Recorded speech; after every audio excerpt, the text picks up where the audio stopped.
जय श्री कृष्णा। आइए सुनते हैं गीता जयंती की पूजा विधि एवं कहानी। द्वापर युग में भगवान श्री कृष्ण ने अर्जुन को मार्गशीर्ष माह की एकादशी के दिन भागवत गीता का उपदेश दिया था।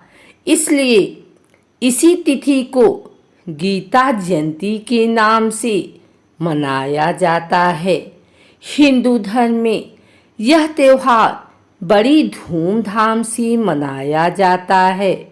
भागवत गीता हिंदू समाज का सबसे पवित्र धर्म ग्रंथ है। महाभारत के युद्ध में जब धनुर्धर अर्जुन अपने लक्ष्य से विचलित हो गए थे और युद्ध के दौरान शस्त्र को उठाने से मना कर दिया था, तब श्री कृष्ण ने अर्जुन को अपने मार्ग पर वापस लाने के लिए गीता का उपदेश दिया था। इस दिन को मोक्षदा एकादशी भी कहा जाता है। हिंदू पंचांग के अनुसार यह जयंती मार्गशीर्ष शुक्ल पक्ष एकादशी के दिन मनाई जाती है। श्रीमद् भागवत गीता हिंदू धर्म का सबसे पवित्र ग्रंथ है। यह भारतीय संस्कृति की प्रामाणिक आधारशिला है। गीता में कुल 18 पर्व और 700 श्लोक हैं। इसकी रचना महर्षि वेद व्यास द्वारा की गई थी और इसका लेखन श्री गणेश जी द्वारा किया गया था। भागवत गीता को गणेश जी द्वारा लिखने के पीछे भी एक कहानी है। महर्षि वेद व्यास ने भागवत गीता को अंतर्मन में रच लिया था, परंतु उनके सामने गंभीर समस्या यह थी कि वह इसे लिखना चाहते थे। उन्हें ऐसे विद्यमान की आवश्यकता थी कि वह भागवत का उच्चारण करते जाएं और विद्यमान उसका लेखन का कार्य बिना किसी त्रुटि के करे। इस समस्या का समाधान पाने के लिए महर्षि व्यास ने ब्रह्मा जी के समक्ष अपनी समस्या को रखा।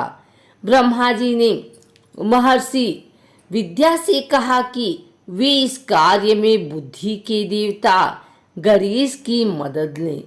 व्यास जी गणेश जी के पास पहुँचे और उन्होंने अपनी बात रखी।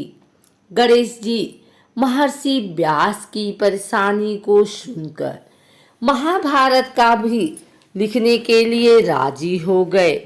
उन्होंने एक शर्त रखी कि एक बार कलम उठा देने के बाद काफी समाप्त होने तक वह बीच में नहीं रुकेंगे। महर्षि व्यास गणेश जी की बुद्धिमता को समझ गए कि यदि वह यह शर्त मान लेते हैं तो उन्हें बहुत सी कठिनाइयों का सामना करना पड़ेगा। उनके बिना किसी विश्राम के निरंतर महाभारत का वाचन करना पड़ेगा। इस महर्षि वेद व्यास ने भी गणेश जी के समक्ष एक शर्त यह रखी कि हर श्लोक लिखने के बाद गणेश जी को उसका अर्थ समझाना होगा। इस शर्त को गणेश जी ने ऋषि वेद व्यास की शर्तें मान ली। इस प्रकार महर्षि वेद व्यास वाचन करते और गणेश जी लेखन का कार्य करते हैं। गणेश जी द्वारा श्लोक का अर्थ समझाने के दौरान महर्षि वेद व्यास ने नए श्लोक का रचना कर लेते हैं। इस प्रकार महाभारत की रचना हुई।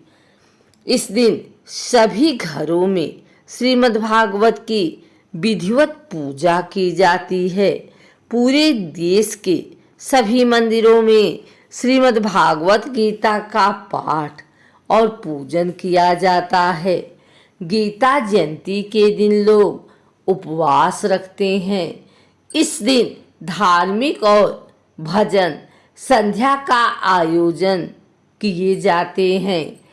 श्रीमद् भागवत गीता सिर्फ हमारे देश में ही नहीं बल्कि विश्व के अनेक विद्वानों से भी अध्ययन करते हैं। बहुत से वैज्ञानिकों ने श्रीमद् भागवत गीता पर अपने विचार व्यक्त किए।